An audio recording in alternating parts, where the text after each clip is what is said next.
Guys, इन दोनों phones के processor के ऊपर बात करने से पहले मैंने इन दोनों फोन्स का एंट्री बेंचमार्क किया था साइमल्टेनियसली। अभी उस वीडियो को दोस्तों आप लोग देखिए, देखने के बाद आप आइए, उसके बाद आगे की बातें करते because you will be really surprised. Guys, दोनों ही स्मार्टफोन्स में मैंने एंट्री बेंचमार्क को इंस्टॉल कर लिया है। ये मेरा OnePlus 13R with the Snapdragon 8s Gen 3 processor, और दूसरी तरफ दोस्तों हमारे पास है the iQOO Neo 10 with the latest Snapdragon 8s Gen 4 process. तो दोनों ही फोन्स में एंट्री हमने ओपन कर ली है।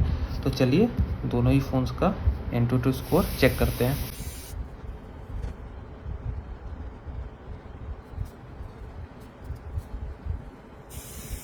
आप देख सकते हैं दोस्तों, थोड़ा जीपीयू में स्ट्रगलिंग हमें देखने को मिल रही है इन दी स्नैपड्रैगन 8s Gen 4 प्रोसेसर। ये ज़्यादा स्मूथ है as compare to 8s Gen 4। अब डिफरेंस, नोटिसेबल डिफरेंस दोनों ही फोन्स में हमें देखने को मिल रहा है।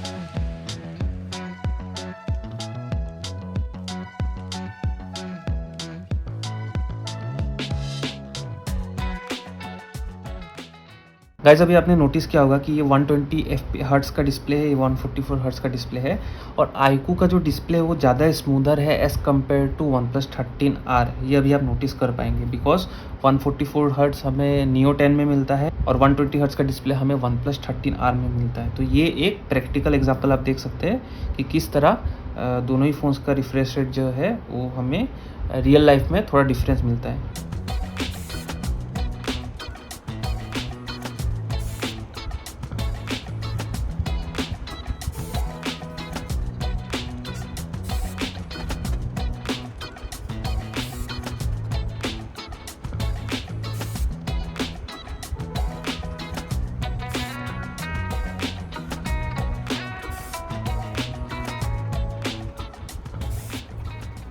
गाइज, हमारा entry to benchmark test complete हो चुका है and the results are in front of you. आपकी तरह दोस्तों मैं भी बहुत ही ज़्यादा सरप्राइज्ड हूँ बिकॉज आप डिफरेंस देख ही सकते हैं दोस्तों, 19 लाख वर्सेस 18,30,000।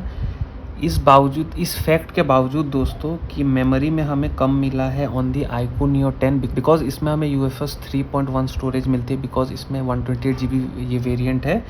उसके बावजूद भी दोस्तों iQOO Neo 10 का जो एंट्री स्कोर है OnePlus 13R से बेटर है। अगर ये 256 GB वाला वेरिएंट होता तो आई थिंक इसकी स्कोर अराउंड 19,50,000 या फिर 20 लाख तक पहुंच जाती, जो कि दोस्तों एक बहुत ही बड़ा डिफरेंस है। गाइस, दोनों ही प्रोसेसर के बीच का एंट्री स्कोर देख के मैं भी उतना ही ज्यादा सरप्राइज्ड हूँ जितना कि आप लोग हैं। मतलब स्नैपड्रैगन को दोस्तों, iQOO का तो रहने दीजिए बिकॉज प्रोसेसर तो स्नैपड्रैगन का है। स्नैपड्रैगन को दोस्तों मैं बहुत ही ज्यादा प्रेस करना चाहूंगा बिकॉज अच्छे बजट में वैल्यू फॉर मनी चिपसेट उन लोगों ने लॉन्च किया है जिसमें इतना अच्छा हमें परफॉर्मेंस मिल रही है। हालांकि दोस्तों ये बेंचमार्क स्कोर्स है और ये थोड़ा और इंक्रीज होता है, जैसे कि 19 लाख हमें iQOO Neo 10 में मिला था स्नैपड्रैगन 8s Gen 4 का। लेकिन क्योंकि दोस्तों ये 128 GB वाला वेरिएंट है विद UFS 3.1 स्टोरेज, तो एंट्री स्कोर थोड़ा हमें कम मिला है।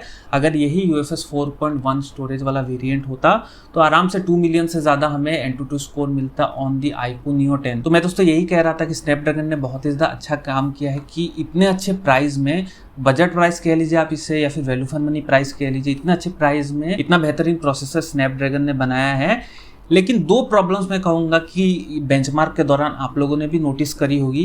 पहला तो ये है कि हीट मैनेजमेंट हमें स्नैपड्रैगन 8 Gen 3 में थोड़ा बेटर मिला था as compared to iQOO Neo 10। दूसरी तरफ जीपीयू भले ही दोनों के दोस्तों मैं कहूँगा कि सिमिलर है, एंट्री स्कोर में भी हमें जीपीयू का स्कोर लगभग सेम मिला। और डे टू डे लाइफ में भी दोस्तों मुझे डिफरेंस ज़्यादा पता नहीं चला, लेकिन ड्यूरिंग द एंट्री बेंचमार्क आपने ये नोटिस करी होगी कि जीपीयू का जब टेस्ट हो रहा था उस टाइम स्नैपड्रैगन 8 Gen 3 में जो जीपीयू परफॉर्मेंस थी वो ज़्यादा स्मूथ थी as compared to iQOO Neo 10। लेकिन एंडिंग में दोस्तों कंक्लूजन में कोई दूसरी बात तो कहने को है नहीं, मैं इतना ही कहूँगा फॉर द प्राइस स्नैपड्रैगन ने जो प्रोसेसर लॉन्च किया है, प्राइस के हिसाब से दोस्तों it is better than the Snapdragon 8 Gen 3 processor.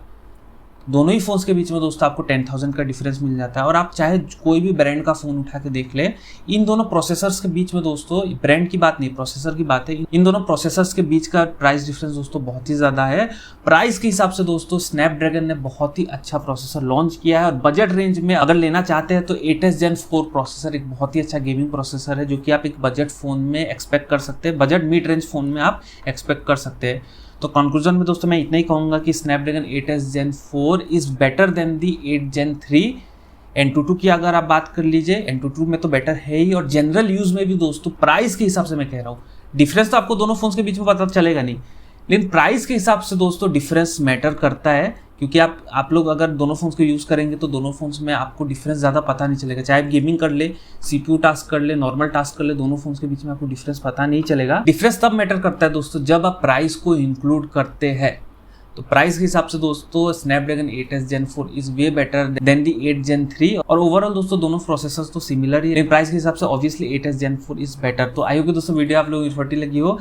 ये वीडियो दोस्तों मैं अलग टॉपिक के ऊपर बनाया था, बिकॉज N22 स्कोर मुझे चेक करना था। एक वीडियो में दोस्तों मैं इस टॉपिक के ऊपर बनाने वाला हूँ कि 8s जो हमें OnePlus 13R मिलता है उस प्राइस का हमें फ़ोन लेना चाहिए, या फिर iQOO Neo 10 के प्राइस का भी फ़ोन बेटर है। तो उन सब वीडियोज़ के लिए चैनल को सब्सक्राइब करिएगा। आई होप की वीडियो आप लोगों को इन्फॉर्मेटिव लगी हो। अगर चैनल पर नए तो चैनल को सब्सक्राइब करिए, इस वीडियो को लाइक करें। अगली मुलाकात होगी। जय हिंद, वंदे मातरम।